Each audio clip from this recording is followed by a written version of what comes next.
I'm curious, because you seem so knowledgeable in so many things and like almost like an expert in all of these fields. What do you think your weak points are? Well, you were asking me about if I ever give the guys ideas. And, you know, I don't think that's my lane as much as I'd like to, because I love everything we do. I love the videos, but like sometimes, you know, I'll think of something like, damn, I wish we could do this. But then I'm just like, nah, these guys got it. Like I'll just have that idea in my head. But I think that on the creative side, NELK is NELK because 99 out of 100 ideas come out of Kyle's head. And I just leave it at that because NELK's got to remain NELK. And that 1 out of 100 might be an idea that like Steiny or Steve or Salim or Austin gave them, you know, and maybe it's less, maybe it's 80-20, but whatever it is, I just stay out of that because these guys know what they're doing.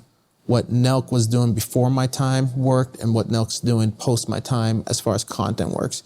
Like my lane is to build the business, to protect the business. So I just kind of stay at that. I try not to get, you know, I'll walk by the conference room. Sometimes there'll be a meeting and someone will wave me in. I'm like, what are you guys talking about? Next ideas. What, you got anything? And I'll just walk out like, no, I don't have anything. I'm just going to go back and, you know, just let me know when the video's going live. I'll make sure everything's okay on the business side. But I think that would be a weak point. I think, you know, it's also a strength though, because you're also recognizing where your fault is and how you're not going to interject yourself in conversations that you can't provide value in. Well, yeah, but I think it was a weak point before because maybe in the past I used to insert myself into the creative side of things, whether it was with NELK or not necessarily with people I've worked in the past, and I've kind of learned like, don't do that. Don't get involved with the creative work on the business. You know, another thing was like what Jen said is like taking on too much. But now I've learned like just hire people and fully train. You know, when we hire people here, they have one job and one job only, and that's their role. There's no, do a little bit of this and a little bit of that. You know, some people believe in like hiring Swiss Army knives, someone that could do a little bit of everything. I believe in like hiring machetes. Like do one thing and one thing only. Like your job. Like we have one gal that works for Happy Dad. She came on board and her job is to service 7-Eleven and 7-Eleven only. The other day I was driving by Chevron, you know, and they have the extra miles, and I went in and we're not in one, but I've been to a couple and we are. So we're not in consistently all the Chevrons. So I was thinking, do I call Kylie and tell her to check on Chevron, extra miles at Chevron? But I'm like, nah.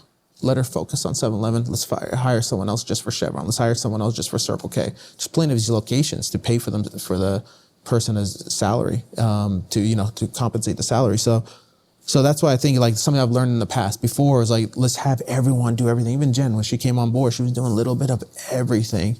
And, you know, everyone now it's like, I think when you're hiring someone, just give them one job and let them be great at that. Don't give them a little bit of too much because then they're going to drop the ball on something else and you're not going to be happy. And now you did a disservice to that person because now you're not happy with their performance. You're going to let them go and fire them. And then it's kind of fucked up on your end because you didn't properly train that person. And now that person lost a job because you didn't properly train them or educate them on their role. So that's something else that I've learned is like when we hire someone, just give them one job and one job only and let them be great at it. If they're done by 5 p.m., good, go home. Don't say like, oh, they don't have enough, give them a couple more things so they stay late night like I do. No, they're done by 5 p.m. They got the job done, everything's done, great, let them go home. So how involved in management are you? Management of employees? Very. That's probably my number one task is working with our employees. How do you learn to be a good manager? And what do you think a good manager does? I think exactly what I just said. I think, you know, knowing, before you hire the person, knowing a role that is necessary to help the company with growth, whether it's, you know, growth in product or growth in revenue, or really both. And then find someone that could fill that role, train them on that role, and let them focus on that role and that role only. Eventually they'll be great at that role. And then eventually then you have some people, then you group these people up and you build teams. And then, because I could only, you know, Happy Dad's got nearly, you know, over 50 employees now. I can't talk to 50 people all day, every day. So now I have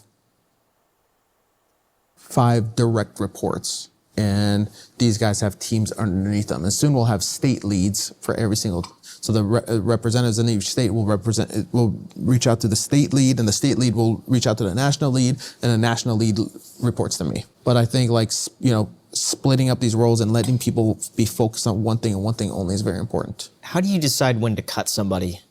We have a very, very low turnover. I think if somebody doesn't do the job that I'm saying and doesn't really, if someone doesn't do that job and it's not the right fit, we'll give them 2 to 3 other roles first and try to get them to fit into one of those 2 or 3 other roles.